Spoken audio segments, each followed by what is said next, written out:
اعوذ باللہ السمیع العلیم من الشیطان اللعین الرجیم بسم اللہ الرحمن الرحیم الحمدللہ رب العالمین وصلی اللہ علی محمد وآلہ الطیبین الطاہرین المعصومین ولعنت الدائم علی اعدائہم اجمعین من الآن الی قیام یوم الدین اما بعد فقد قال اللہ تبارک و تعالی فی کتابہ الکریم وقولہ الحق وہو اصدق القائلین بسم اللہ الرحمن الرحیم کتب علیکم اذا حضر احدکم الموت ان ترک خیرا الوصیۃ للوالدین والاقربین بالمعروف حقا علی المتقین۔ سورہ مبارکہ بقرہ کی آیت نمبر 180 میں پروردگار عالم نے یہ ارشاد فرمایا ہے کہ تم پر فرض کیا جاتا ہے کتب علیکم اذا حضر احدکم الموت، کہ جب تم میں سے کسی کی موت کا وقت آ جائے تو تم پر فرض کیا جاتا ہے کہ اگر وہ کچھ مال چھوڑے جانے والا ہو، ان ترکا خیرن الوصیت خیرہ، اگر وہ کوئی مال چھوڑ رہا ہو تو لکھ دیا گیا ہے الوصیت، کہ وصیت کرے اپنے ماں باپ اور رشتہ داروں کے لیے بالمعروف، اس دستور کے مطابق کہ جو شریعت کا حکم ہے، حقاً علی المتقین، اور خدا سے ڈرنے والوں پر یہ ایک حق ہے۔ یہ آیت مبارکہ سورہ مبارکہ بقرہ کی ہے۔ اسی طرح سورہ مائدہ میں بھی آیت نمبر 106 میں پروردگار عالم نے وصیت کے کچھ اور بھی بعض احکام بیان کیے ہیں، اور روایتوں نے بھی اس بات کی تاکید کی ہے کہ جب کوئی مومن جو ہے وہ اس کی مومن ہونے کی علامت یہ بیان کی گئی ہے کہ اس کے تکیے کے نیچے اس کا وصیت نامہ تیار ہونا چاہیے، اور میں ابھی بہرحال ان روایتوں کی طرف نہیں جانا چاہ رہا ہوں، لہذا میں کیونکہ وقت کو مد نظر رکھتے ہوئے چاہتا ہوں کہ وصیت کے احکام سے ڈائریکٹلی سٹارٹ کیا جائے، تو بس یہ تمہیدی طور پہ میں نے عرض کیا کہ قرآن نے بھی 2 مقامات پر وصیت کی تاکید فرمائی ہے اور اس کے بعد احکام بیان کیے ہیں، اور روایات نے بھی انسان کے لیے، ایک مومن کے لیے مومن ہونے کی علامت قرار دیا ہے کہ اس کی وصیت آمادہ ہونی چاہیے۔ اچھا، ہماری معاشرے کی بھی یہ بہرحال مشکلات تو ہوتی ہیں کہ مرنے والا مر جاتا ہے، بعض چیزیں اس کی کلیئر نہیں ہوتی، لوگوں کو پتہ نہیں ہوتا آیا اس کے اوپر کوئی ذمہ داریاں ہیں، اس کے اوپر کوئی ذمہ داریاں نہیں ہیں، اس نے کسی سے قرضہ لیا ہوا ہے، اس نے کسی کو قرضہ دیا ہوا ہے، یعنی لوگ بعض اوقات پریشان ہوتے ہیں، جو دیندار لوگ ہوتے ہیں کہ بھائی باپ کا مثلا انتقال ہو گیا، لیکن اب کیا کریں، ہمیں پتہ ہی نہیں کہ باپ نے کسی سے کوئی قرضہ لیا ہوا ہے یا دیا ہوا ہے، یا اس کی گردن پہ کوئی نماز روزے یا کوئی مالی واجبات یا کوئی اور چیز ہے نہیں ہے، کچھ سمجھ میں نہیں آتا، تو وہ بیچارے پریشان ہوتے ہیں کہ اب ہم کریں تو کیا کریں، اگرچہ ان کی کوئی شرعی طور پر اگر کچھ طے نہ ہو تو ان کی کوئی ذمہ داری تو نہیں ہے، لیکن بہرحال جو اولادیں اپنے والدین سے محبت رکھتی ہیں یا جو اپنے رشتہ داروں سے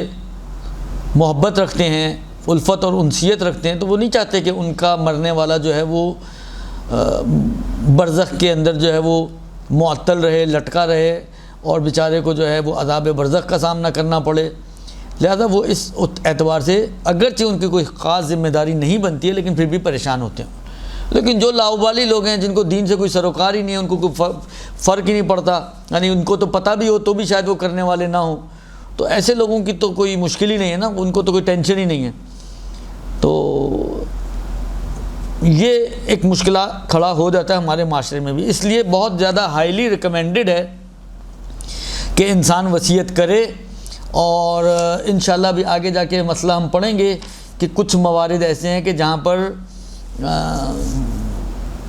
بالآخر جب انسان اپنے اندر علامت دیکھے کہ مرنے کے قریب ہے یا مرنے والا ہے، یا کوئی ایسی بیماری لگ گئی ہے کہ اس کو پتہ ہے جی 6 مہینے کی مہلت ہے، 3 مہینے کی مہلت ہے، 1 سال کی مہلت ہے، تو وہ بالآخر کچھ امور اس کی ذمہ داری بنتے ہیں کہ وہ ان کو انجام دے، جن میں سے بعض صورتوں میں اس پہ یہ واجب ہو جاتا ہے کہ وہ وصیت بھی کرے، ورنہ بذات خود وصیت کرنا ویسے واجب نہیں ہے، ویسے موقد ہے، تاکید کی گئی ہے اس کی، لیکن واجب بہرحال نہیں ہے، ہاں سرٹن کنڈیشن میں واجب ہو سکتی ہے۔ اچھا، جہاں تک وصیت کا تعلق ہے تو وصیت کی دو قسمیں بیان کی گئی ہیں، یعنی دو طرح کی وصیتیں ہوتی ہیں۔ ایک کو وصیت تملیکیہ کہتے ہیں، کسی کو مالک بنانے کی وصیت، اور ایک کو وصیت عہدیہ کہتے ہیں کہ کسی کے گردن پر کوئی چیز ڈالنے کی وصیت۔ ابھی اس کی وضاحت آتی ہے۔ وصیت تملیکیہ کا مطلب یہ ہے کہ انسان اپنے مال یا حق کو اپنے مرنے کے بعد کسی اور کے لیے قرار دے۔ مثلا فرض کریں میں ڈائریکٹلی یہ وصیت کروں کہ میرے مرنے کے بعد فرض کریں میرا موبائل جو ہے وہ ایکس کا ہوگا، تو یہ میرے مرنے کے بعد پھر یہ ایکس کا مال بن جائے گا ان شرائط کے ساتھ جو بعد میں بھی بیان ہوں گی۔ تو یہ ملکیت تملیکیہ کہلاتی ہے، وصیت تملیکیہ۔ یا مثلا فرض کریں کہ کوئی حق ہے جو میرا ہے کسی کے پاس، اس حق کو میں کسی اور کے حوالے کر دوں، تو یہ بھی وصیت تملیکیہ کا حصہ ہے۔ دوسری قسم ہے وصیت عہدیہ۔ وصیت عہدیہ یہ ہے کہ انسان کسی کو اپنے مرنے کے بعد اپنے امور کو انجام دینے کے لیے مقرر کرے، مثلا میری تجہیز و تکفین فلاں شخص کرے گا، میری نماز جنازہ فلاں شخص پڑھے گا، وغیرہ وغیرہ۔ البتہ اپنے امور جو اس سے مربوط ہیں اس کو انجام دینے کی، یا کسی غیر کے امور کو، کسی غیر کے امور سے مربوط باتیں جو ہیں وہ اس کی گردن پہ ڈال دے۔ مثلا مجھے جو ہے فلاں جگہ پہ دفن کیا جائے گا، یا میرے کو جو ہے مثلا فرض کریں جی فلاں عالم دین جو ہے میری نماز میت پڑھائیں گے، فلاں جگہ پہ میری مجلس سویم ہوگی، وغیرہ وغیرہ۔ یہ اپنے سے مربوط ہیں۔ غیر سے مربوط کا مطلب یہ ہے کہ مثلا فلاں شخص جو ہے میرے بچوں کا سرپرست ہوگا، یہ غیر سے مربوط کی بات مثال ہو سکتی ہے۔ یا یہ کہ انسان وصیت کرے کہ کسی کو، مثلا میں فرض کریں اپنی بیوی کو وصیت کرتا ہوں کہ میرے بعد میرا فلاں مال جو ہے وہ فلاں شخص کی ملکیت میں دے دینا، ایکس کو دے دینا۔ یعنی میں اپنی بیوی کو فلاں مال کو کسی اور کی ملکیت میں دینے، اس کو اس مال کا مالک بنانے کے لیے وصیت کر رہا ہوں، تو یہ بھی عہدیہ کہلائے گی۔ ڈائریکٹ اس مال کو وصیت کر دوں کسی اور کے لیے تو یہ تملیکیہ میں چلی جائے گی، لیکن کسی کی ذمہ داری لگاؤں کہ تم نے یہ مال میرے بعد اس کو دے دینا ہے تو یہ عہدیہ بن جائے گی۔ یہ دو قسمیں ہیں وصیت کی۔ اچھا، اس کے بعد فرماتے ہیں کہ اچھا 4 لفظ ہیں، میں آپ کی خدمت میں عرض کرتا ہوں، میں بار بار یہ بات دہراتا ہوں کہ میں یہ ٹرمینالوجیز جو ہوتی ہیں، فقہی ٹرمینالوجیز اور فقہ میں استعمال ہونے والے الفاظ، وہ اس لیے آپ کے لیے استعمال کرتا ہوں تاکہ آپ کوئی کتاب، دوسری کتاب پڑھیں یا کوئی اور جگہ پر ان الفاظ کو دیکھیں یا سنیں تو آپ کے لیے وہ اجنبی نہ ہوں اور آپ کو سامنے والے کی بات ایزیلی اور آسانی سے سمجھ میں آ جائے۔ لہٰذا 4 الفاظ اس میں استعمال ہوتے ہیں اس چیپٹر میں۔ ایک ہے موسی، موسی، میم واو صاد یہ اور صاد پہ زیر، موسی، میم پہ پیش صاد پہ زیر۔ موسی کہتے ہیں اس شخص کو جو وصیت کر رہا ہے، وصیت کرنے والا، کہ میرے مرنے کے بعد یوں کرنا اور یوں کرنا اور ایسے کرنا اور ویسے کرنا۔ یہ جو مرنے والا شخص ہے جو بعد میں مرے گا، جو وصیت کر رہا ہے، اس کو کہتے ہیں موسی۔ جس شخص کو معین کر رہا ہے کہ تم نے میرے یہ کام انجام دینے ہیں، اس وصیت پر تم نے عمل کرنا ہے، اس شخص کو کہتے ہیں وصی۔ اس شخص، جیسے میں نے ابھی جو مثال بنائی تھی، اس میں بیوی کو کہیں گے وصی۔ اور جس کے فیور میں وصیت کی جا رہی ہے. مثلا میں نے وصیت کی، اپنی بیوی کو وصی بنایا ہے کہ تم نے عمل کرنا ہے. وصیت میں نے ڈائریکٹ کی کہ جی میرا فلاں مال جو ہے میرے مرنے کے بعد فلاں صاحب کو دے دیا جائے، تو وصیت تو تملیکی بن جائے گی. لیکن اس وصیت پر عمل کرنے کے لیے میں نے اپنی بیوی کو معین کیا، تو بیوی میری ہو جائے گی وصی. میں موسی، بیوی وصی. یہ فلاں صاحب جو ایکس ہیں مثلاً، یہ کہلائیں گے موسیٰ لہو یا موسیٰ لہ، دونوں طرح سے کہا جا سکتا ہے، موسیٰ لہو یا موسیٰ لہ، یعنی جس کے فیور میں، جس کے لیے وصیت کی جا رہی ہے کہ یہ مال اس کو دیا جائے گا. اور اس مال کو جس کے بارے میں وصیت کی جا رہی ہے اس کو کہا جاتا ہے موسیٰ بہ یا موسیٰ بہی، جس مال کی وصیت کی گئی ہو. بس 4 الفاظ ہو گئے، موسی یعنی میں، وصی یعنی بیوی، موسیٰ لہ یعنی زید یا ایکس، اور موسیٰ بہی یعنی یہ موبائل کے جس کے بارے میں نے وصیت کی ہے. اب فرماتے ہیں سب سے پہلے کہ موسی کی کیا شرائط ہیں. جو وصیت کرنے والا شخص ہے اس کی کیا شرائط ہیں؟ کہتے ہیں بالغ ہو 1، عاقل ہو 2، رشد رشید ہو 3، اور اختیار سے وصیت کرے 4. بالغ ہو کا مطلب یہ ہے کہ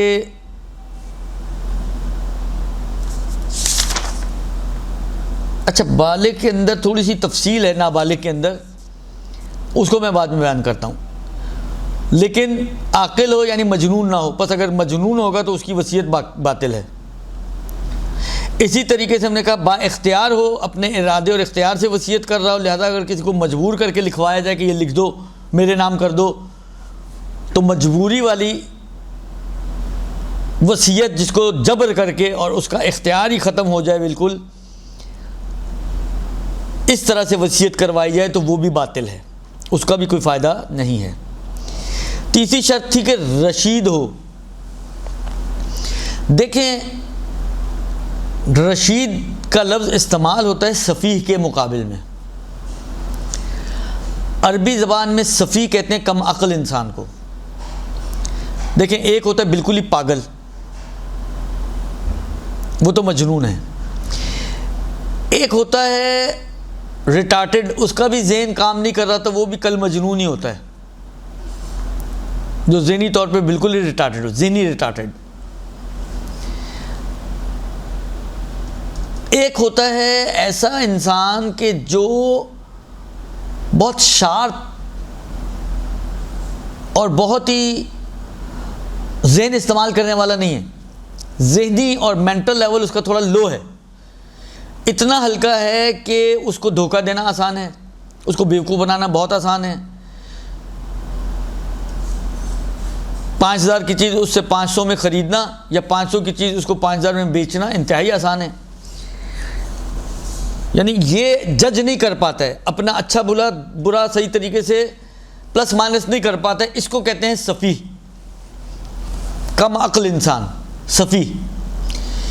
رشد اور رشید اس کے مقابل میں ایسا نہ ہو. لہذا اگر کوئی بندہ ایسا ہے کہ جس کی عقل نارمل لیول سے بہت ہی کم ہے، کہ جو صحیح طرح سے سمجھ نہیں پاتا، درک نہیں کر پاتا، جج نہیں کر پاتا، تو مال کے بارے میں اگر وہ وصیت کرتا ہے تو اس کی وصیت باطل ہے. البتہ مال کے علاوہ مثلا فرض کرے کہ جی وہ کہے جی میرا جنازہ فلاں مولانا سے پڑھانا یا مجھے جو ہے فلاں قبرستان میں دفن کرنا، جس کا مال سے کوئی تعلق نہیں ہے، تو ایسی صورت میں یہ والی اس کی وصیت جو ہے وہ صحیح ہے. بس سفیہ کے اندر تفصیل آ گئی کہ سفیہ کی وصیت اگر مال کے حوالے سے ہو کہ جی میرا یہ مال اس کو دے دیں اور وہ مال اس کو دے دیں، وہ باطل ہے اور قابل عمل نہیں ہے. لیکن اگر سفیہ کی وصیت غیر مال سے تعلق رکھتی ہو تو وہ نافذ ہے اور قابل عمل ہے اور اس پر عمل کیا جا سکتا ہے. یہ 3 شرطوں کے حوالے سے بات ہو گئی، مجنون عاقل کے مقابل میں، صفی رشید کے مقابل میں، اور مجبور شخص بے اختیار شخص اختیار کے مقابل میں۔ 3 شرطیں ہوں گئی۔ ایک اور شرط تھی کہ جی بالغ ہو۔ بالغ کے بارے میں آقا فرماتے ہیں کہ بچے کی وصیت باطل ہے مگر یہ کہ یہ بچہ 10 سال کا ہو، تو 10 سال کے بچے کی کچھ وصیتیں نافذ ہیں۔ ایک، نیکی اور عمومی خیر کے جو کام ہیں ان میں اگر وہ وصیت کرتا ہے۔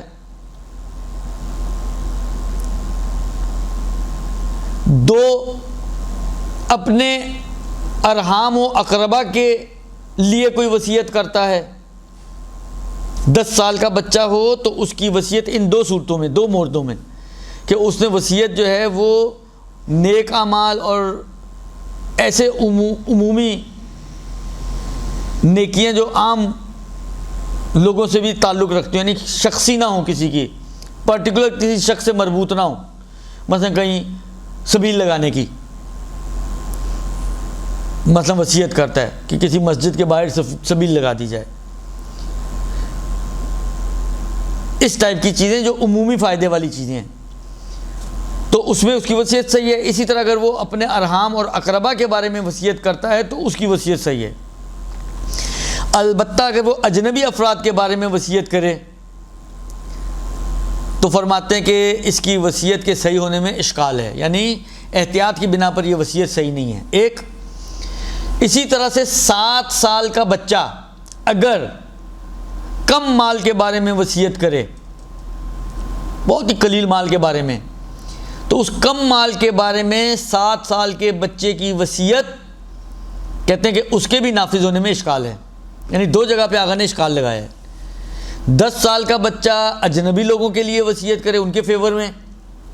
7 سال کا بچہ کم مال کے بارے میں وصیت کرے، چاہے اپنوں کے چاہے پرایوں کے،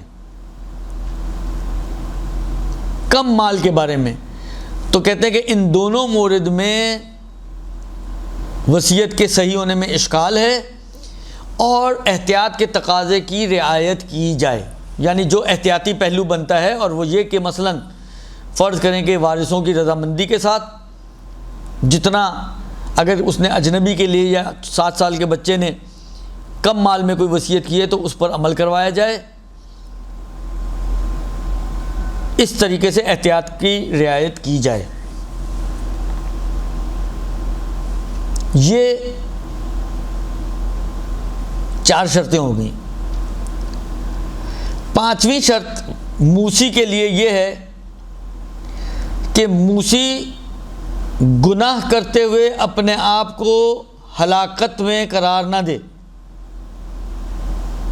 اپنے آپ کو مارنے والا نہ ہو گناہ کرتے ہوئے۔ ابھی یہ آگے اس کی وضاحت آئے گی کہ گناہ کرتے ہوئے سے کیا مراد ہے۔ لہذا اگر کوئی شخص اقدام خودکشی کرتا ہے اور اس کے بعد وصیت کرے تو مال میں تو اس کی وصیت نافذ نہیں ہوگی، البتہ مال سے مربوط جو چیزیں نہ ہوں، جیسا عرض کیا کہ فلاں جگہ پہ دفن کر دیں یا فلاں مولانا نماز پڑھائیں یا فلاں مولانا مجلس پڑھیں، تو اس بارے میں اس کی وصیت صحیح ہے۔ بس اگر کوئی اقدام خودکشی کرتا ہے گناہ کرتے ہوئے تو یہ بات ہے کہ اس کی وصیت بھی نافذ نہیں ہے، اگر مال کے بارے میں ہے، اور غیر مال کے بارے میں نافذ ہے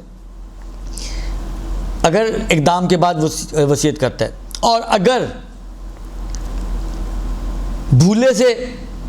کوئی ایسی چیز کھا لی کہ جس کی وجہ سے وہ مرنے کے قریب ہو گیا، یا غلطی سے اس نے کوئی خطاً ایسی کوئی چیز استعمال کر لی کہ جس کی وجہ سے وہ مرنے کے قریب ہو گیا، یا گناہ کی بنا پر نہ ہو، مثلا جہاد کے لیے سر پہ کفن باندھ کے نکل رہا ہے تو اپنے آپ کو ہلاکت میں ڈالنے جا رہا ہے، لیکن گناہ کے طور پہ نہیں بلکہ حکم الہی کے طور پر، اطاعت الہی کے طور پر، تو ان تینوں صورتوں میں، یا ایک اور صورت کہ اگر اس نے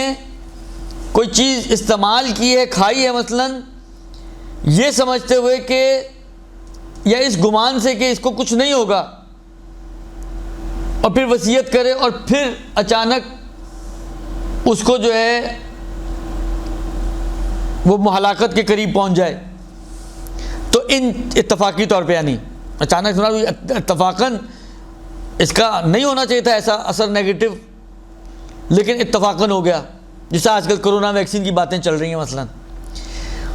اس نے یہی گمان کرتے ہوئے کہ یہ ویکسین مجھے مارے گا نہیں، لیکن ویکسین لگانے کے بعد اتفاقاً وہ ایسا ہو گیا کہ وہ مرنے کے قریب ہو گیا۔ تو ان ساری صورتوں میں اگر یہ وصیت کرتا ہے تو حتیٰ مال کی بھی وصیت ہو تو وہ بھی نافذ ہو جائے گی۔ پس خطاً، سہواً، گناہ نہ ہو یا اتفاقاً، ان 4 صورتوں میں اگر اس نے وصیت کی ہے تو اس کی وصیت نافذ ہے، چاہے وہ مال کے بارے میں ہو چاہے وہ غیر مال سے مربوط ہو، یعنی دونوں، کیونکہ غیر مال میں تو گناہ والے کی بھی نافذ ہے نا، تو اس کی غیر مال میں تو نافذ ہے ہی ہے، مال میں بھی نافذ ہے۔ بس یہ 5 شرطیں ہو گئیں موسی کی، کہ موسی بالغ، عاقل، رشید، با اختیار اور اپنے آپ کو گناہ کے طور پہ ہلاکت میں ڈالنے والا نہ ہو، تو اس کی وصیت نافذ ہے۔ ان کے اپوزٹس میں کیا ہے وہ تفصیل میں نے آپ کی خدمت میں بیان کر دی، کہ مجنون اور کیا کہتے ہیں بے اختیار میں باطل، صفی میں مال میں باطل، غیر مال میں صحیح، اور نابالغ میں وہ جو تفصیل تھی 10 سال اور 7 سال والی، وہ آپ کی خدمت میں نے عرض کر دی۔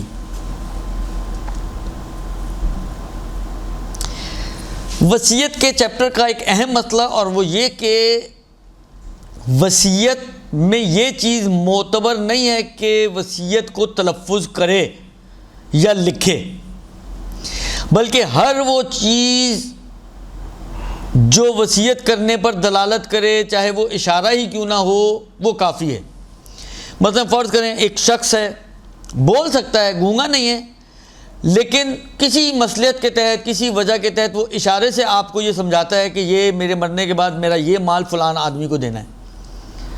اب اس نے یہ جملہ کہا نہیں کہ میرے مرنے کے بعد میرا یہ مال فلان آدمی کو دے دینا، نہ اس نے یہ لکھ کر دیا ہے آپ کو کہ جی میرے مرنے کے بعد میرا یہ مال فلاں آدمی کو دے دینا، لیکن کیونکہ آپ کو یہ بات اس نے ایک اشارے کے ذریعے سمجھا دی ہے کہ میرے مرنے کے بعد، یعنی کہنا اپنے وصیت والے معنی کو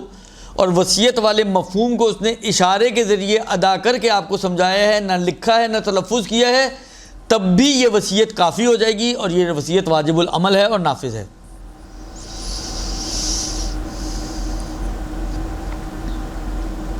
لہذا وصیت کے لیے لکھنا یا بولنا ضروری نہیں ہے۔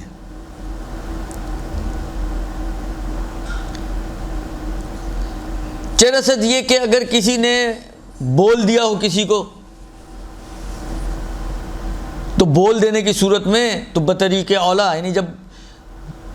بول سکتے ہوئے نہ بولے اور اشارہ کر دے کافی ہے،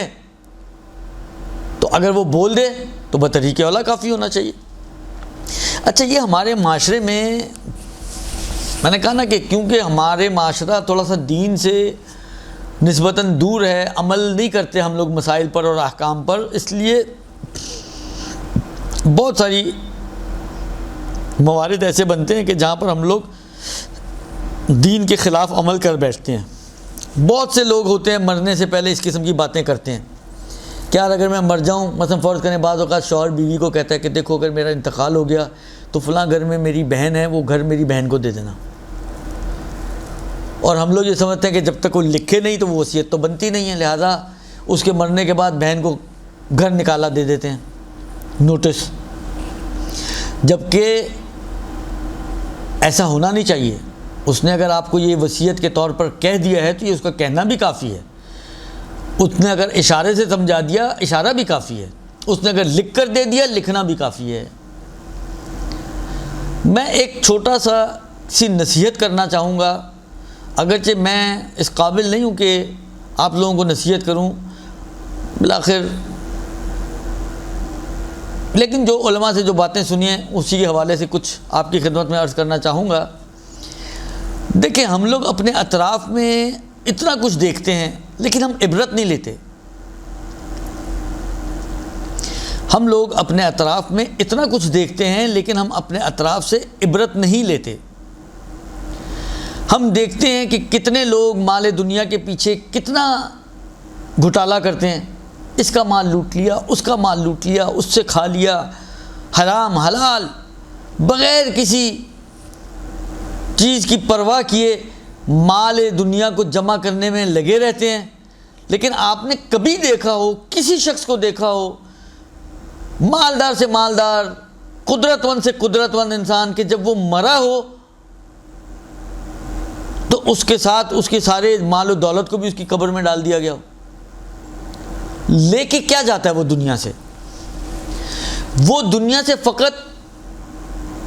کفن کا ٹکڑا لے کر جاتا ہے. مال دنیا میں سے اس کفن کے علاوہ اس کے ساتھ یقین مانے چاہے وہ بڑے بڑے بادشاہی کیوں نہ ہوں, سکندر اعظم جیسے اس کی پوسٹیں تو بنی ہیں, آپ نے دیکھی بھی ہوں گی کہ اس کے ہاتھ باہر نکلے ہوئے ہیں کہ میں اس دنیا سے دیکھو جا رہا ہوں تو خالی ہاتھ ہی جا رہا ہوں. سکندر اعظم جیسا انسان,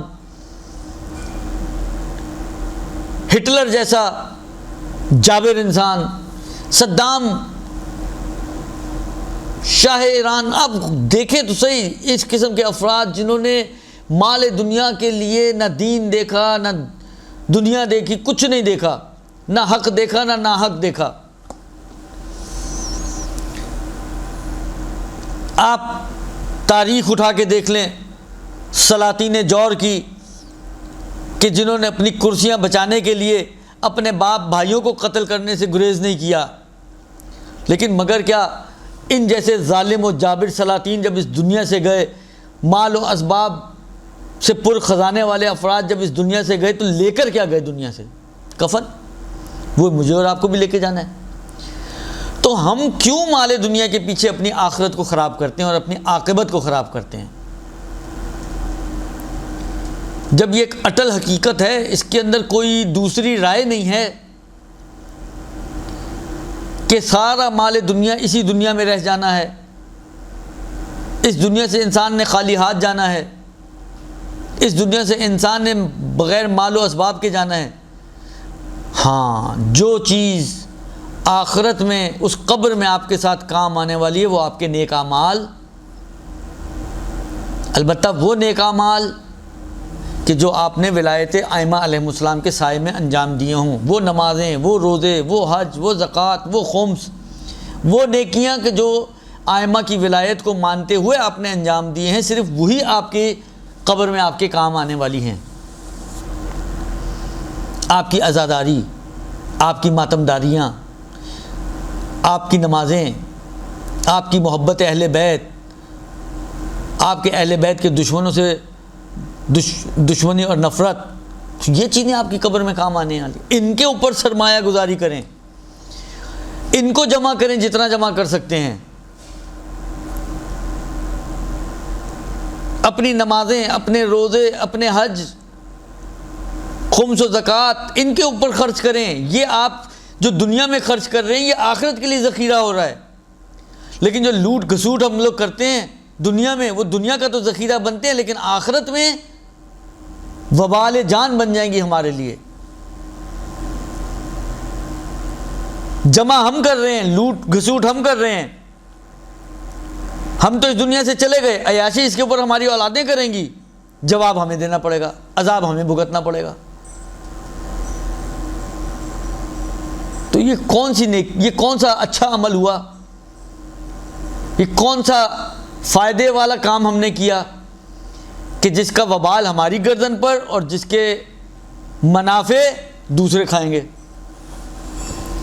تو عزیزو, میں آپ کی خدمت میں عرض کروں گا, خدا را مال دنیا کے پیچھے اپنی آخرتوں کو اور اپنی قبروں کو خراب نہ کریں. اس مال دنیا نے, اگر اس مال دنیا کو آپ نے کار خیر میں لگا دیا تو یہ آپ کے آخرت میں کام آئے گا, یہ آپ کی قبر میں بھی کام آئے گا.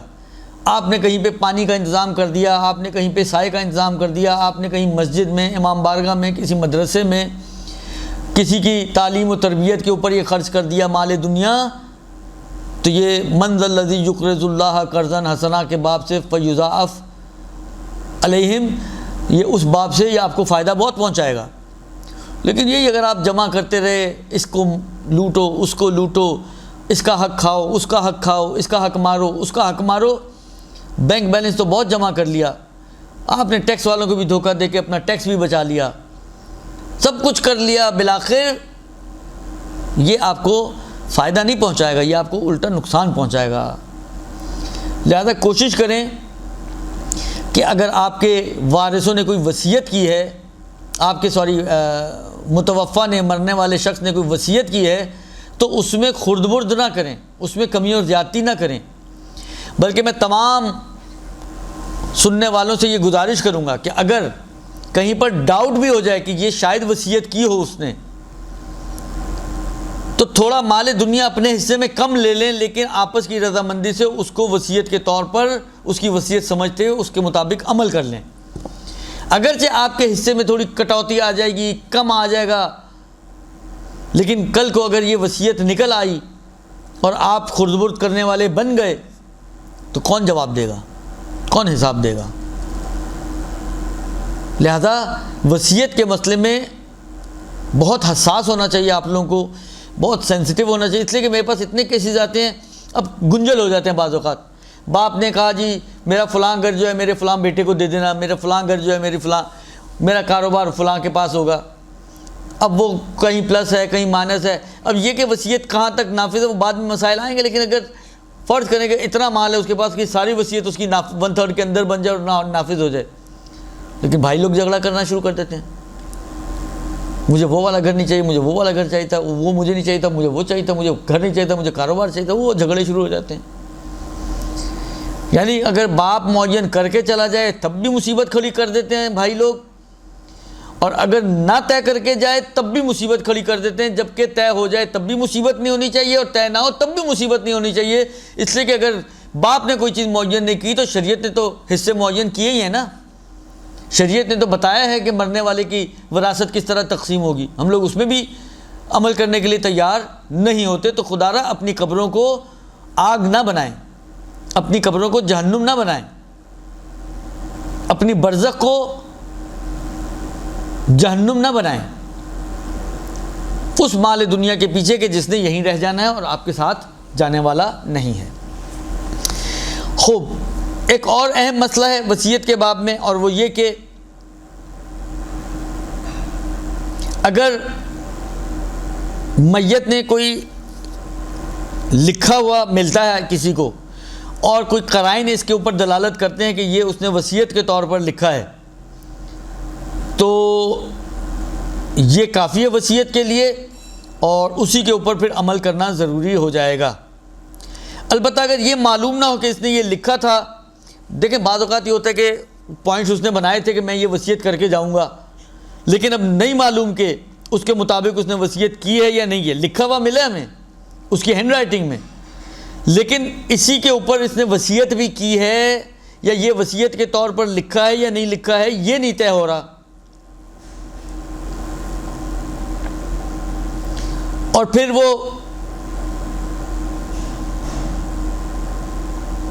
ہمارے ہاتھ آ جائے تو کہتے ہیں کہ ایسی صورت میں جب طے نہ ہو کہ یہ وصیت ہے اس پر عمل کرنا واجب نہیں ہے. میں اسی مورد کے لیے ابھی میں نے عرض کیا، صحیح طے نہیں ہوا کہ یہ وصیت ہے، صحیح آپ کی واجب ذمہ داری نہیں کہ آپ اس کے مطابق عمل کریں، لیکن اگر کر لیں گے تو کوئی گناہ تھوڑی ہوگا، کوئی حرام تھوڑی کریں گے آپ، بلکہ شاید ایک نیک کام ہی بن جائے آپ کی طرف سے کہ آپ نے اپنے باپ کے لکھے ہوئے کا احترام کیا، آپ نے اپنے باپ کے لکھے ہوئے کو وصیت سمجھتے ہوئے اسی کے مطابق اس کو خرچ کر دیا. تو نہ آپ باپ کے مرنے کے بعد بھی اس کی فرما برداری کر رہے ہیں، تو یہ اچھی بات ہے یا بری بات ہے؟ لہذا کم سے کم گنہگار نہیں ہے، کوئی حرام نہیں ہے، بلکہ نہ فقط یہ کہ گنہگار نہیں ہے، حرام نہیں ہے، بلکہ یہ ایک اچھا عمل آپ انجام دینے والے بنیں گے،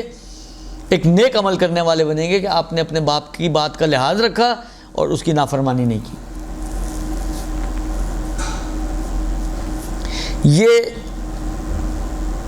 یہ مسئلہ. اس کے بعد جو مسئلہ ہے وہ ایک اہم مسئلہ ہے اس اعتبار سے اس کی اہمیت ہے کہ ہم لوگ تو اس کے اوپر توجہ دیتے ہی نہیں ہیں، حتیٰ اس صورت میں بھی کہ جو اسے ابھی بیان کرنے جا رہے ہیں۔ وہ مسئلہ یہ ہے کہ جب بھی انسان کو اپنے اندر موت کی علامات نظر آئیں تو چند کام اس کے اوپر واجب ہو جاتے ہیں۔ دیکھیں بہت اہمیت کا حامل مسئلہ ہے، اس کو توجہ سے سنیے گا اور کوشش کریں کہ اس کے اوپر عمل کریں۔ اچھا، اب علامتیں نظر آئیں، بعض اوقات بعض بیماریاں ایسی ہوتی ہیں کہ ڈاکٹر کہتے ہیں بھئی آپ کے پاس صرف 3 مہینے ہیں یا 6 مہینے ہیں، اندازہ ہو گیا کہ ایک ایسی بیماری میں ہم مبتلا ہو چکے ہیں کہ ہمارے پاس اب مہلت نہیں ہے یا کم ہے، یا کسی بھی اور علامتوں کے اعتبار سے بعض چیزیں آپ دیکھ رہے ہیں کہ آپ کو لگ رہا ہے کہ یہ اب میری موت قریب ہے، کچھ ایسے خواب آ رہے ہیں آپ کو، یا اور کسی وجہ سے بالآخر آپ کو اس قسم کا اندازہ ہو رہا ہے کہ آپ کب مرنے والے ہیں، تو ایسی صورت میں کچھ چیزیں انسان پر واجب ہو جاتی ہیں کہ وہ انجام دے۔ میں بڑے آرام سے ان چیزوں کو بیان کر رہا ہوں۔ دیکھیں یہ مسائل وصیت کے بہت کم معاشرے میں بیان کیے جاتے ہیں، اور ہمارا معاشرہ ان مسائل سے تقریباً بے نیاز اور عاری ہے، تو کیونکہ کم سنے جانے والے مسائل ہیں، اس لیے میں بہت آرام سے ان کو بیان کر رہا ہوں تاکہ آسانی سے آپ کی سمجھ میں یہ مسائل آ جائیں۔ کچھ چیزیں انسان پر واجب ہو جاتی ہیں علامت موت کو اپنے اندر پانے کے بعد۔ پہلی چیز، اگر آپ کے پاس کسی کی کچھ امانتیں پڑی ہوں تو 2 میں سے کوئی ایک کام آپ پر واجب ہے، یا تو آپ ان امانتوں کو مالک تک پہنچا دیں، ایک دوسری چیز، یا ان افراد کو پیغام پہنچائیں کہ بھائی اپنی امانتیں لے کر جاؤ، ہو سکتا ہے میری زندگی میرے ساتھ وفا نہ کرے، تو اس سے پہلے کہ میں اس دنیا سے چل جاؤں آ کے اپنی امانتیں لے جاؤں۔ تو ان 2 میں سے کوئی ایک کام، یا پیغام پہنچا دیں یا خود امانتوں کو ان تک واپس پہنچا دیں، یہ ایک چیز، یہ واجب ہو جاتا ہے انسان پر۔ ایک دوسری چیز، اگر اس کی گردن پر کچھ قرضے وغیرہ ہیں تو اسے کوئی ایسا کام کرنا چاہیے کہ اس کو یہ اطمینان ہو جائے کہ میرے قرضے میرے بعد ادا کر دیے جائیں گے، چاہے وصیت ہی کے ذریعے اور وصیتوں پر گواہ بنا کر ہی اس کو یہ اطمینان حاصل ہوتا ہو، تو پھر یہ کرنا ضروری ہو جائے گا کسی بھی طریقے سے۔ یا مثلا فرض کریں کوئی آپ کو پتہ ہے کہ کوئی اولاد ایسی ہے کہ جو بہت دیندار ہے، سمجھدار ہے، آپ نے اس کو بتا دیا کہ بھائی اتنے قرضے میری گردن پر ہیں اور آپ کو اطمینان ہے کہ یہ قرضے میرے ادا کروا دے گا۔ خلاصہ کوئی بھی طریقے سے آپ کو یہ اطمینان حاصل کرنا ہے کہ قرضے واپس کر دیے جائیں گے، چاہے یہ اطمینان آپ کو وصیت کرنے کے ذریعے سے اور اس وصیت پر گواہ بنانے کے ذریعے سے حاصل ہوتا ہو۔ اچھا، یہ قرضے واپس کر دیے جائیں گے کا اطمینان حاصل کرنا 3 صورتوں میں ضروری ہے۔ ایک کہ جو قرضے آپ کے اوپر ہیں ابھی ان کی ادائیگی کا وقت نہیں آیا اور آپ کو اندازہ ہے کہ آپ وقت ادائیگی سے پہلے ہی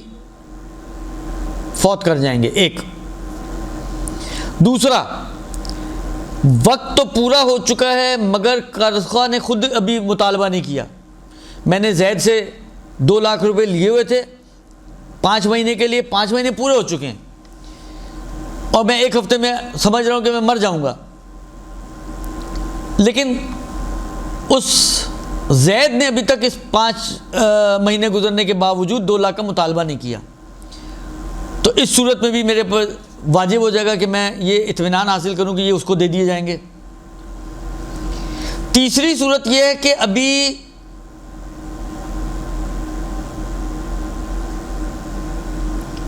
میرے پاس اتنے، یعنی ہو سکتا ہے وقت بھی آ چکا ہو سکتا ہے وہ مطالبہ بھی کرو، لیکن میرے پاس پیسے ہی نہیں کہ میں قرضے ادا کروں۔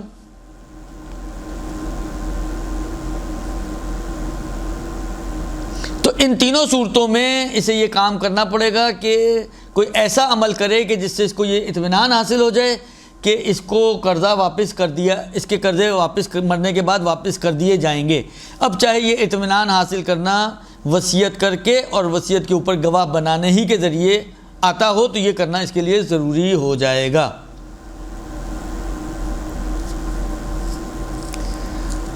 ورنہ اگر یہ تین صورتیں نہ ہوں،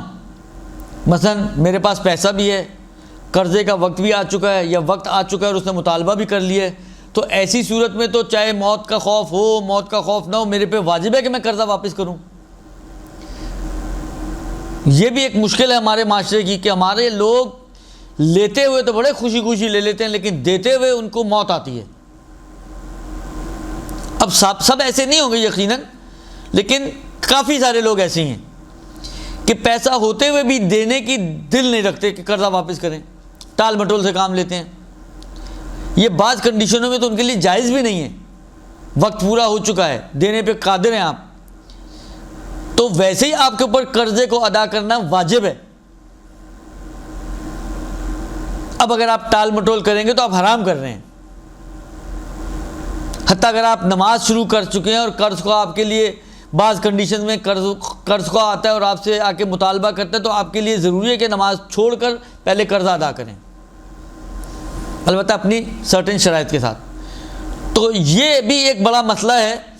کہ ہم قرضے لے تو لیتے ہیں لیکن دیتے وقت دینے کی جرت نہیں کرتے ہیں، تو یہ خود ایک جائز کام نہیں ہوگا بعض کنڈیشنز میں۔ بس یہ ہو گئی دوسری چیز جو واجب ہو گئی۔ تیسری چیز جو علامت موت دیکھنے کے بعد میرے اوپر واجب ہے وہ یہ ہے کہ اگر حقوق شرعیہ میرے اوپر ہیں، مثلا کوئی خمس ہے، کوئی زکوٰۃ ہے، کوئی رد مظالم ہیں کہ جن کو پلٹانا چاہیے مجھے، تو ان کی وصیت کرنا اس صورت میں واجب ہو جائے گا کہ جب میرے پاس مال نہ ہو، ابھی میرے پاس پیسہ نہیں ہے، ایک ہفتے میں مر جاؤں گا اور خمس میری گردن پر ہے، زکوٰۃ میری گردن پر ہے، لوگوں کے حقوق میری گردن پر ہیں، کسی کی دیت دینی ہے تو کسی کی مثلا فرض کریں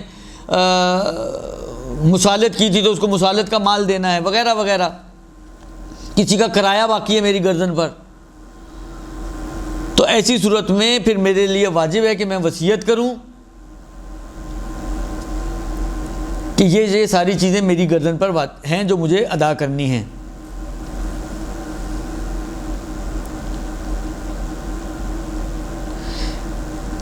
تو اگر مال نہیں ہے تو وصیت کرنا واجب ہے، اور اگر کوئی ایسا مال بھی نہ ہو لیکن اگر امکان ہو، مثلا فرض کریں مجھے پتہ ہے کہ مال تو نہیں ہے میرے پاس لیکن میرے مرنے کے بعد میرے رشتہ دار یہ کام کر دیں گے، تب بھی وصیت واجب نہیں ہوگی۔ تو وصیت اس وقت واجب ہوگی جب نہ مال ہو اور نہ ہی کوئی ایسا شخص ہو کہ جس کے بارے میں مجھے یہ اطمینان ہے کہ وہ میرے مرنے کے بعد تبرعاً یعنی اپنے پاس سے اپنی جیب سے خدا کی خاطر میرے قرضوں کو میرے حقوق کو میرے اوپر سے اتار دے گا۔ یہ دونوں چیزیں نہ ہوں تو وصیت کرنا واجب ہے، لیکن اگر مال ہے تو چاہے علامتیں ہوں یا موت کی یا نہ ہو، میرے پہ واجب ہے کہ میں ان چیزوں کو ادا کروں۔ خمس واجب ہونے کے بعد ڈیلے نہیں کر سکتا، زکوٰۃ واجب ہونے کے بعد ڈیلے نہیں کر سکتا، کسی کا حق اگر میری گردن پر ہے تو مجھے ڈیلے نہیں کرنا چاہیے، درست؟ تو بس یعنی اگر یہ دو صورتیں نہ بنتی ہوں، یعنی مال ہے میرے پاس، تو پھر میرے پر واجب ہے چاہے علامتیں نہ بھی آئیں موت کی، مجھ پر واجب ہے کہ میں ان حقوق شرعیہ کو ادا کروں۔ یہ ہو گئی تین چیزیں۔ چوتھی چیز جو میرے اوپر واجب ہے پھر اطمینان حاصل کرنا ہے کہ میرے گردن پر جو واجبات ہیں جیسے نماز ہے، جیسے روزہ ہے، جیسے کفارے وغیرہ ہیں، وہ میرے مرنے کے بعد ادا کر دیے جائیں گے، چاہے وصیت کی وجہ سے ہی یہ اطمینان ہو اس کو۔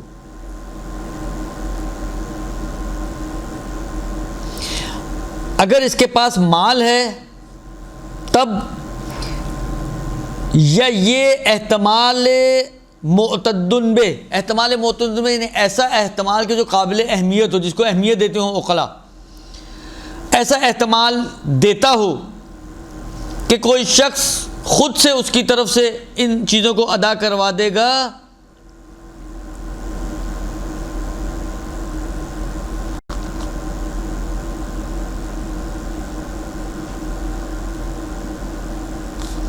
تو اس کے لیے وصیت واجب ہے۔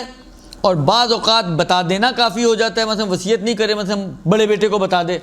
کہ بھئی میرے اوپر یہ واجبات ہیں، اور اس کو پتہ ہے کہ یہ بڑا بیٹا جو ہے وہ کر دے گا، دیندار بچہ ہے، تو پھر اس صورت میں وصیت واجب نہیں ہوگی۔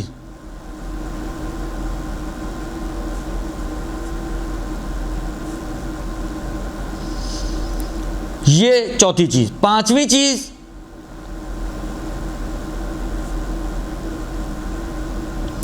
اگر میں نے کسی کو قرضے وغیرہ دیے ہوئے ہیں یا کہیں مال کو چھپا کے لاکر واکر میں یا کسی کے پاس سنبھال کے چھپا کے رکھا ہوا ہے گھر والوں سے، تو پانچویں چیز جو موت کی علامتیں دیکھنے کے بعد مجھ پر واجب ہے وہ یہ ہے کہ اس مال کے بارے میں گھر والوں کو خبر دوں تاکہ ان کا حق ضائع نہ ہو۔ اگر ان کا حق ضائع ہوتا ہو تو پھر میرے اوپر ضروری ہے کہ میں وارثوں کو بتاؤں کہ بھئی میرا فلاں مال، اتنا مال فلاں صاحب نے اور اتنا مال ہاں اگر ایسا ہے کہ اس کی حق تلفی نہیں ہوتی، ان کا حق ضائع نہیں ہوتا ہو، مثلا فرض کریں جو مال اس کے پاس ہے اس نے کسی کو اسی کی وصیت کر دی کہ بھئی میرے اس مال کو یہاں پہ خرچ کر دینا، تو اس میں اور وہ 1/3 کے اندر ہو تو کسی کی حق تلفی نہیں ہو رہی ہے، تو یہاں پہ پھر بتانا واجب نہیں ہے۔ بس یہ 5 چیزیں ہیں کہ جو جب کسی کے اندر موت کی علامتیں نظر آ جائیں تو اس پر واجب ہے کہ یہ 5 کام اس کو کرنے ہوں گے۔ اب آپ نے غور کیا کہ اس میں 5 چیزوں میں سے بعض صورتوں میں اس کو وصیت کرنی ہے اگر وصیت کے بغیر کام نہیں بن رہا، اور بعض صورتوں میں نہیں وصیت کرنا ضروری نہیں ہے، اگر بتا بھی دے تو بھی کام چل جائے گا۔ لہذا یہ کہنا ذرا مشکل ہوگا کہ ان 5 صورتوں میں اس پہ واجب ہے کہ وہ وصیت ہی کرے۔ اس کے بعد جو مسئلہ فرماتے ہیں کہ باپ پر واجب نہیں ہے کہ وہ نابالغ یا دیوانے بچوں پر کسی کو سرپرست مقرر کرے، یعنی کسی آدمی کو ان بچوں کا سرپرست مقرر کرنا یہ باپ پر واجب نہیں ہے۔ اچھا واجب تو نہیں ہے، لیکن میں اپنے سامعین سے یہ گزارش کروں گا کہ اگر کسی کے نابالغ بچے یا کوئی ریٹارڈڈ بچہ وغیرہ ہے تو ضرور ضرور کسی نہ کسی کو اس کا سرپرست بنائیں، یعنی کسی کو معین کریں کہ میرے مرنے کے بعد یہ اس کی دیکھ بھال کرے گا، اور جس کو بھی بنائیں آگے جا کے وصی کی شرائط آئیں گی، کم سے کم امین آدمی ہونا چاہیے، مال میں خرد برد کرنے والا یا ڈنڈی مارنے والا یا اس قسم کا آدمی نہ ہو، لیکن یہ کام کریں ضرور، اگرچہ واجب نہیں ہے، سوائے اس کے کہ سرپرست مقرر نہ کرنے سے یا تو بچہ اور دیوانہ خود ضائع ہو جائیں، مثلا ہلاک ہو جائیں گے، کوئی دیکھ بھال نہیں کرنے والا ہوگا تو، یا یہ کہ ان کا مال ضائع ہو جائے گا، تو اس صورت میں پھر واجب ہے اس باپ پر کہ وہ مرنے سے پہلے کسی کو سرپرست مقرر کرے۔ شرعی طور پر یعنی فقہی اصطلاح میں اس سرپرست کو قیم کہتے ہیں، قیم یعنی سرپرست، اور ضروری ہے کہ جس شخص کو یہ سرپرست بنائے وہ امین شخص ہو، امانت دار ہو، اور جو عرض کیا مال کے حوالے سے خرد برد کرنے والا یا اس قسم کی چیزیں اس کے اندر نہ ہوں۔ اس کے بعد جو مسئلہ ہے وہ یہ کہ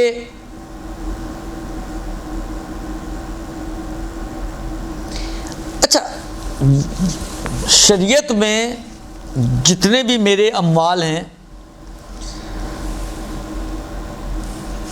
اس میں ابھی آگے آئے گا مطلب، میں ابھی صرف اس مسئلے کی تمہید کے طور پہ پیش کر رہا ہوں، اس میں سے کچھ یعنی 1/3 تک میرے پاس حق ہے کہ اس کے بارے میں وصیت کر سکتا ہوں، اور 1/3 سے زیادہ کی میں وصیت نہیں کروں گا، اور اس کی آگے وضاحت آئے گی۔ اب جو مسئلہ ہے اس میں یہ فرماتے ہیں کہ دیکھیں کچھ کام آپ کے ایسے ہیں یا کچھ آپ کی گردن پر اگر چیزیں ہیں تو ان کا حساب کتاب ایسا ہے کہ اگر آپ وصیت نہیں بھی کریں گے تو وہ آپ کا جو اصل مال ہے جو آپ چھوڑ کے جا رہے ہیں پہلے انہی کو نکالا جائے گا، اور اس کے بعد پھر باقی مال کو وراثت کے طور پہ یا دوسری امور میں خرچ کیا جائے گا۔ اس کو کہتے ہیں اصل مال سے نکالنا، یعنی مرنے والے کا اصل مال، یعنی جتنا بھی وہ مال چھوڑ کر گیا یہ سارا اصل مال کہلاتا ہے، اور 1/3 اس کا ثلث مال کہلاتا ہے جس کے اوپر وہ وصیت وغیرہ کا مسئلہ آتا ہے۔ دو لفظ استعمال ہوتے ہیں، اصل مال یعنی پورے کا پورا مال جو وہ چھوڑ کے گیا ہے، اور ثلث مال، ثلث یعنی 1/3، 1/3 مال۔ یہ دو لفظ استعمال ہوتے ہیں، اصل مال اور ثلث مال۔ کچھ چیزیں ایسی ہیں کہ جو اصل مال سے نکلتی ہیں، اس میں ثلث ولث کی کہانی نہیں ہوتی، اور اس میں وصیت کرے یا نہ کرے اس سے بھی فرق نہیں پڑتا، وہ اصل مال سے نکال لی ہی جائیں گی، اور ان کو نکالنے کے بعد پھر باقی چیزیں آتی ہیں۔ کچھ چیزیں اس کی گردن پر ایسی ہیں کہ وہ اگر اس نے وصیت کی ہے تو ثلث مال سے نکلیں گی، لیکن اگر اس نے وصیت نہیں کی تو ان کو انجام دینا وارثوں پر واجب نہیں ہے، لہذا وہ اصل مال سے نہیں نکلیں گے۔ وصیت اگر کی ہے تو ثلث سے نکلیں گے، وصیت نہیں کی ہے تو پھر ثلث سے بھی نکلنے والی کہانی ختم۔ یعنی جب اصل مال سے بھی نہیں نکلیں گے اور ثلث مال سے بھی نہیں نکلیں گے تو اس کا نتیجہ نکلے گا کہ یہ وارثوں پر واجب ہی نہیں ہے کہ ان کو انجام دیں۔ اب اس کی ذرا تفصیل، یہ انتہائی اہم مسئلہ ہے، اس پہ بہت زیادہ غور کرنے کی ضرورت ہے،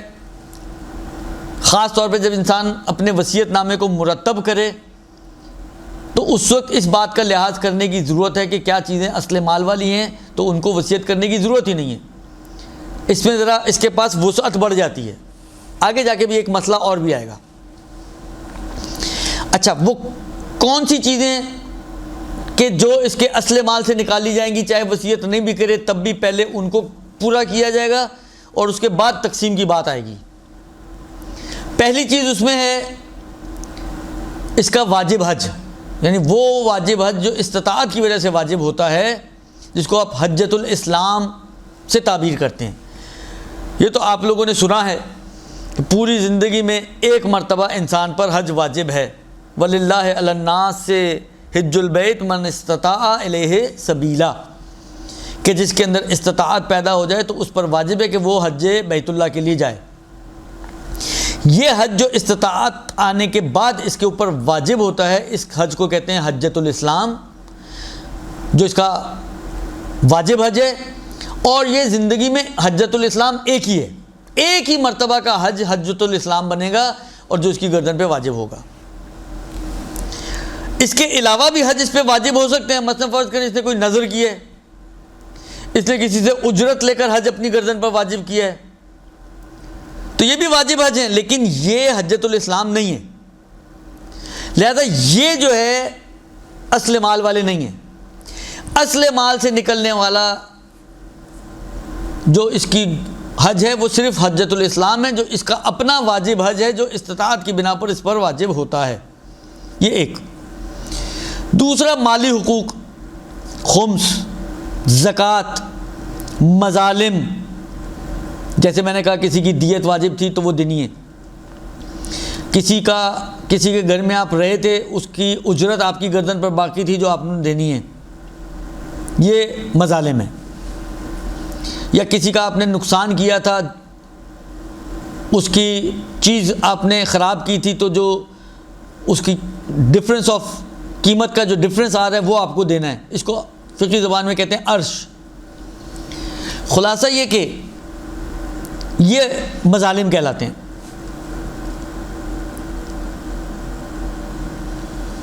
یہ تینوں چیزیں، خمس و زکوٰۃ و مظالم، یہ بھی آپ کے اصل مال سے نکالے جائیں گے، یعنی اگر کسی نے یہ وصیت نہیں بھی کی کہ یہ میرے اوپر اتنا خمس ہے تو اس کو میرے ثلث مال سے دیا جائے، یا اتنے مظالم ہیں ان کو میرے ثلث مال سے دیا جائے، اگر کوئی یہ وصیت نہیں بھی کرتا ہے تب بھی یہ اس کے اصل مال سے نکالے جائیں گے۔ پس مالی واجبات جن میں خمس و زکوٰۃ و مظالم شامل ہیں، آغا سیستانی کے اعتبار سے کفارے، نظر وغیرہ پہ خرچ ہونے والا پیسہ یہ اس میں شامل نہیں ہے، وہ ابھی بعد میں اس کا تذکرہ ہوگا۔ اس میں صرف یہ 3 چیزیں شامل ہیں، خمس و زکوٰۃ و مظالم۔ مظالم یعنی حقوق الناس، جو لوگوں کا حق آپ کی گردن پر آیا ہوا ہے، جس میں قرضے شامل ہوتے ہیں۔ آپ نے کسی سے قرضہ لیا ہوا ہے، وہ بھی آپ کی گردن پہ کسی کا حق ہے، یہ بھی مظالم میں سے ہے، تو اس کو بھی۔ خلاصہ یہ کہ قرضے، خمس، زکوٰۃ، مظالم، یہ سب جو ہیں آپ کو اصل مال سے نکالنے ہیں، یعنی چاہے ان کی وصیت نہ بھی کی ہو تب بھی اس کو آپ کو اصل مال سے نکالنا ہی نکالنا ہے۔ اس کے بعد جو مال بچے گا اس کے اندر وہ دوسرے مسائل تقسیم وغیرہ کے آئیں گے۔ اب اگر کسی نے کوئی اور وصیت بھی کی ہوئی ہے، مثلا فرض کریں یہ تو ہو گئی وہ چیزیں، اچھا ابھی وصیت کو چھوڑ دیں، اسی کا دوسرا حصہ، وہ کون سے واجبات ہیں کہ جو اصل مال سے نہیں نکلتے ہیں؟ وصیت کرے گا تو نکلیں گے، نہیں کرے گا تو نہیں نکلیں گے۔ وہ ہے مثلا آپ کے ایسے واجبات جن کا مال سے تعلق نہیں، جو غیر مالی واجبات ہیں، جیسے نماز، یعنی نماز پڑھنے میں میرا مال تو نہیں خرچ ہوتا نا، روزہ رکھنے میں بھی میرا مال خرچ نہیں ہوتا، درست؟ تو یہ مال کے بغیر والے واجبات ہیں، تو ان کو مثلا کسی کی گردن پہ نمازیں بھی ہیں اور روزے بھی ہیں، تو اس کی اجرت کو آپ اصل مال سے نہیں لے سکتے، بلکہ اگر اس نے وصیت کرے گا کہ جی میرے بعد میری اتنی نمازیں پڑھائی جائیں تو اس کی اجرت کو آپ ثلث مال سے لے سکتے ہیں۔ لیکن اگر اس نے وصیت بھی نہیں کی اور اس کی گردن پر نمازیں اور روزے ہیں تو ایسی صورت میں اصل مال سے تو یہ ویسے ہی نہیں نکلتے، وصیت کی نہیں تو اب وارثوں پر واجب نہیں ہے کہ وہ مرنے والے کی نماز روزے کروائیں۔ البتہ میں کئی بار یہ بات کہتا ہوں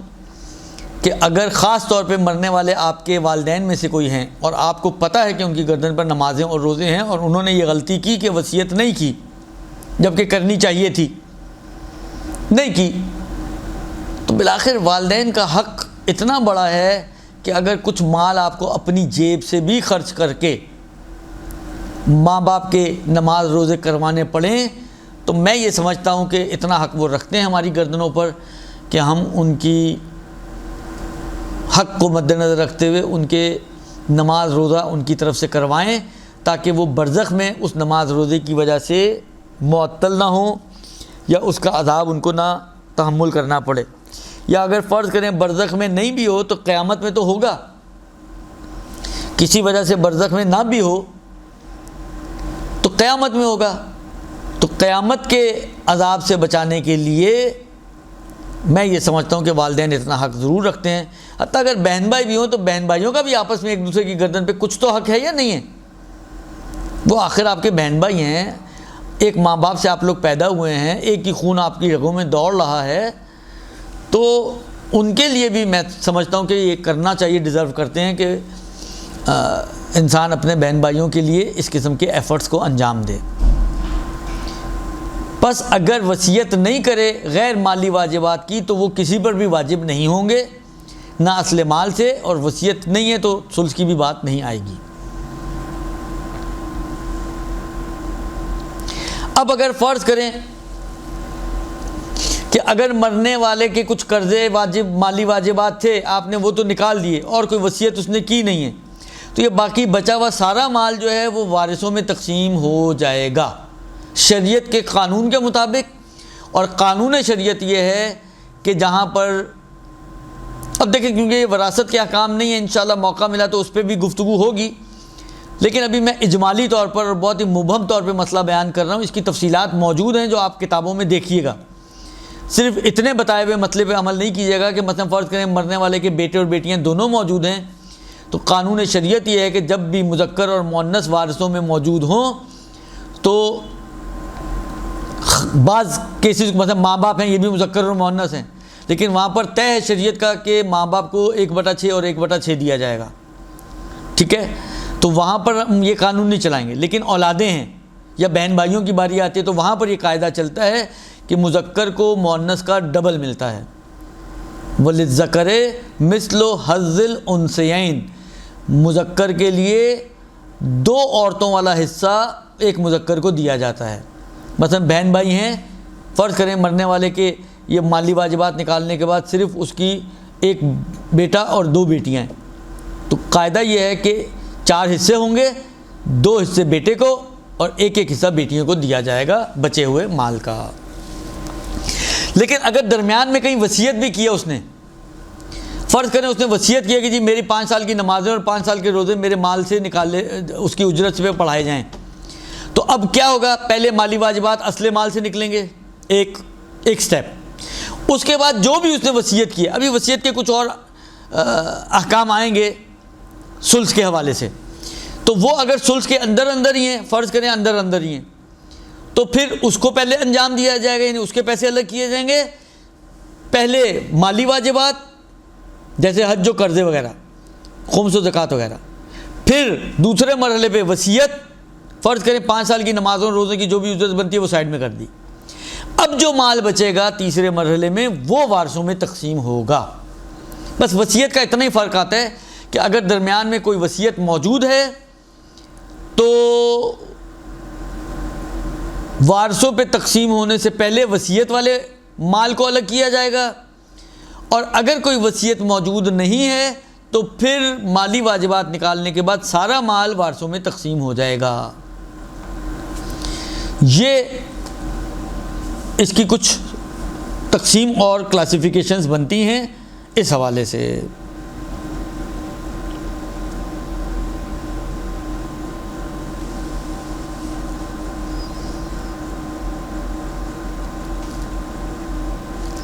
اسی طرح کفارات اور نذورات، جو مالی نظریں اس نے کی ہیں، مثلا نظر کی تھی کہ میرا کام ہو گیا تو میں فلاں کام کروں گا، اور اتفاق سے کام ہو گیا اور اس نے 60 مسکینوں کو کھانا کھلانے کی نظر کی تھی اور اس سے پہلے اس کا انتقال ہو گیا، اب اگر اس کی وصیت کرے گا تو اس نظر کے پیسے کو 1/3 میں سے نکالا جائے گا، اور اگر اس نے وصیت نہیں کی تو اس کے پیسے کو اس میں سے نہیں نکالا جا سکتا۔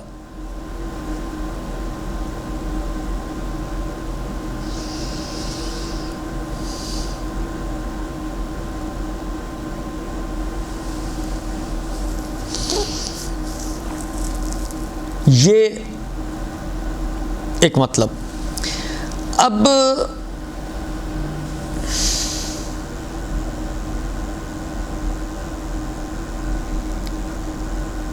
یہ مسئلہ ہے تھوڑا طولانی ہے، اس کو اگر چلیں ایک مسئلہ اور پڑھ لیتے ہیں۔ اگلا مسئلہ یہ ہے کہ اگر کسی کے اوپر حجۃ الاسلام کے علاوہ کوئی اور حج ہو اور اس نے ان کی وصیت کی ہے، مگر اس کی یہ وصیت، فرض کریں اس نے حج کی وصیت کی ہے، کچھ اس کے اوپر نماز روزے تھے، اس نے نماز روزے کی ہی وصیت کی ہے، تو اگر تو یہ ثلث کے اندر ہے تو پوری کی نسبت نافذ ہے اور پورے پہ عمل کرنا پڑے گا۔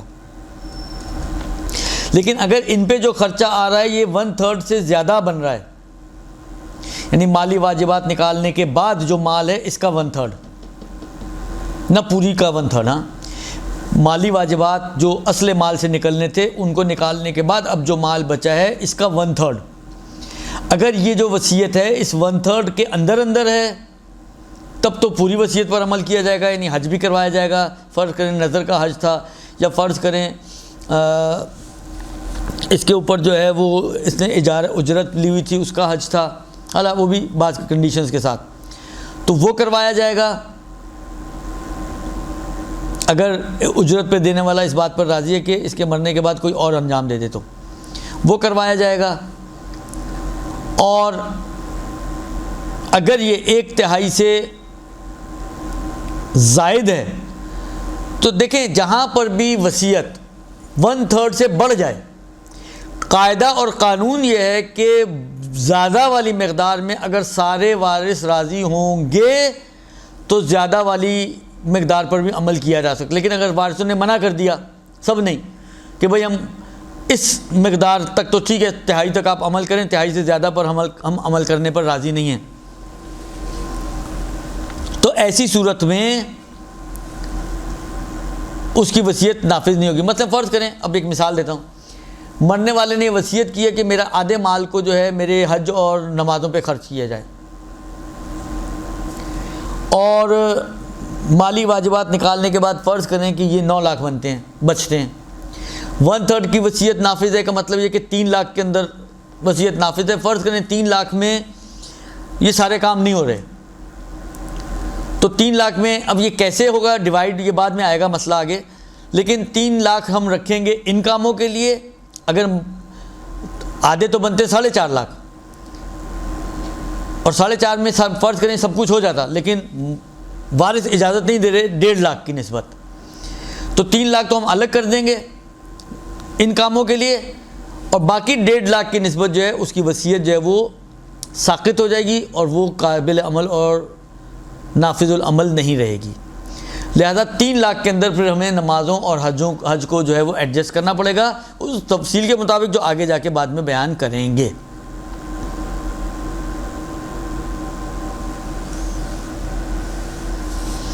یہ لیکن اگر میت کے وارث فرض کریں راضی ہو جائیں کہ چلیں ٹھیک ہے ہمارا حصہ تھوڑا کم ہو جائے گا، ہم راضی ہیں کہ یہ 4.5 لاکھ کے 4.5 لاکھ میں سارا کام ہی کروا دیا جائے، تو کوئی ایشو نہیں ہے، ان کی رضامندی سے پھر سارے کام اس 4.5 لاکھ میں کروا دیے جائیں گے، باقی 4.5 لاکھ جو بچیں گے وہ وارثوں میں قانون شریعت کے مطابق انشاءاللہ اس کو تقسیم کیا جائے گا۔ آج کی گفتگو کو ہم یہیں تک رکھتے ہیں، انشاءاللہ ابھی کچھ مسائل اور بھی اس کے باقی ہیں، میرا خیال یہ ہے کہ ایک گفتگو اور اس موضوع پہ ہوگی۔ صلی اللہ علیہ وآلہ وسلم۔